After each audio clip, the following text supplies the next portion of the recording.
Hi friends, welcome back to my channel.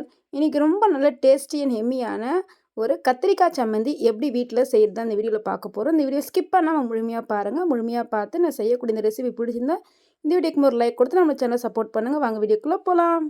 கத்திரிக்காய் சம்மந்தி செய்கிறதுக்கு தேவையான பொருட்கள் பார்க்கலாம். மெயின் இது செய்கிறதுக்கு காரணம் என்னென்னா, ஒரு சில டைமில் வந்து கத்திரிக்காய் நம்ம வாங்கி வச்சுட்டு கொஞ்சம் முத்திடுச்சு அப்படின்னா அதை புழுக்கள்லாம் வராமல் உள்ள விதை பார்த்தீங்கன்னா கொஞ்சம் கருப்பாக மாறிடும். அந்த மாதிரி சமயங்களில் நீங்கள் வந்து இந்த மாதிரி செய்யலாம். ஏன்னா குழம்பு மற்ற பொருட்கள் மற்ற சமையல் ஐட்டம் வேறு எதனா செஞ்சாலும் இந்த கத்திரிக்காய் நல்லா இருக்காது. ஆனால் சம்மந்திக்கு வந்து நல்லாயிருக்கும் இது. சரிங்களா?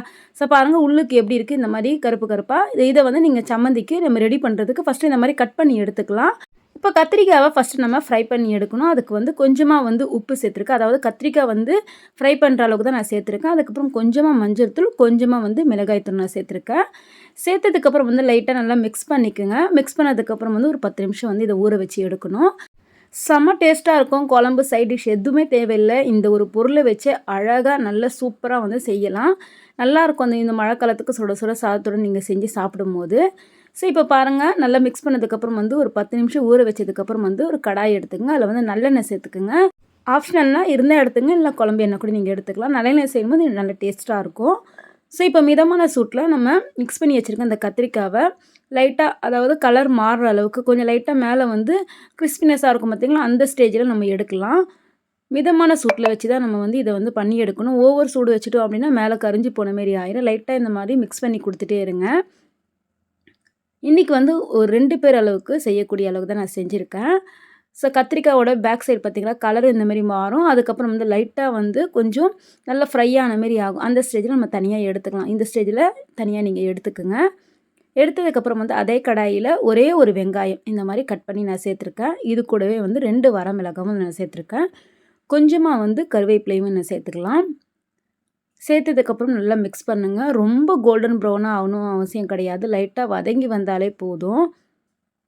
விதவிதமாக சட்னிகள் செஞ்சாலும் இந்த மாதிரி டிஃப்ரெண்ட்டாக செஞ்சு கொடுங்க. வீட்டில் இருக்கவங்க விரும்பி சாப்பிடுவாங்க. இது காலையில் டைமில் பார்த்தீங்கன்னா இட்லி, தோசை கூட நீங்கள் சாப்பிட்லாம். ஸோ இப்போ லைட்டாக வதங்கி வந்ததுமே நம்ம எடுத்து வச்சுருக்க புளியுமே சேர்த்து லைட்டாக இந்த மாதிரி நல்லா வதக்கி கொடுத்துக்கலாம். ரொம்ப நேரம் வதக்கணும் அவசியம் கிடையாது. ஒரு 2 நிமிஷம் நீங்கள் வதக்கி எடுத்தாலே போதும். ஸோ இப்போ இதை வந்து நம்ம தனியாக ஆற வச்சு மிக்ஸி ஜாரில் இதை வந்து நம்ம அரைச்சி எடுக்க போகிறோம். ஸோ கொஞ்சமாக வந்து கல்லுப்பு சேர்த்து லைட்டாக வந்து மிக்ஸ் பண்ணி கொடுத்துருங்க. ஒரு 2 செகண்ட் மிக்ஸ் பண்ணதுக்கப்புறம் வந்து பிளேட்டில் வந்து நம்ம தனியாக எடுத்து வச்சுக்கலாம் ஃப்ரெண்ட்ஸ்.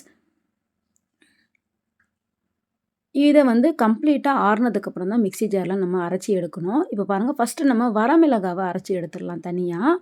எல்லாம் மொத்தமாக சேர்த்து அரைக்கும் போது பார்த்திங்கன்னா சரியாக அரைப்பட்டு வராது. அதுக்காக மிக்ஸி ஜாரில் ஃபஸ்ட்டு வரமிளகா மட்டும் நான் வந்து அரைச்சி எடுத்துக்க போகிறேன். அதுக்கப்புறம் நம்ம வதக்கி வச்சுருக்க அந்த வெங்காயம், கருவேப்பிலை, புளி இதுவுமே சேர்த்து நம்ம அரைச்சி எடுக்க போகிறோம்.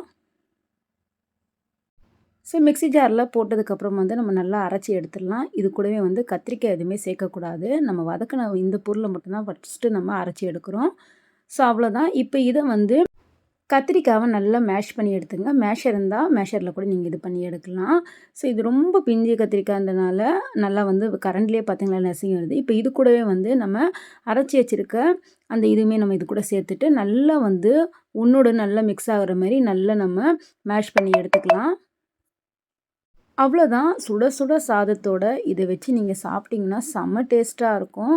ஸோ நம்ம சம்மந்தியுமே ரெடி ஆகிடுச்சு. சுட சுட சாதத்தோடு நம்ம வச்சு சாப்பிட்லாம். அது எப்படி சாப்பிட்ணுன்னு சொல்கிறேன். சுட சுட சாதத்தில் ஃபஸ்ட்டு இந்த சம்மந்தியை போட்டுட்டு இதுக்கு மேலே வந்து கொஞ்சமாக நெய்யை நம்ம சேர்த்து மிக்ஸ் பண்ணி சாப்பிட்டோன்னா அவ்வளோ டேஸ்ட்டாக இருக்கும். சைட் டிஷ் கூட நம்மளுக்கு எதுவுமே தேவையில்லை. ஸோ இந்த சம்மந்தி கண்டிப்பாக உங்களுக்கு பிடிச்சிருக்குன்னு நினைக்கிறேன். கண்டிப்பாக உங்கள் வீட்டில் ட்ரை பண்ணி பாருங்கள்.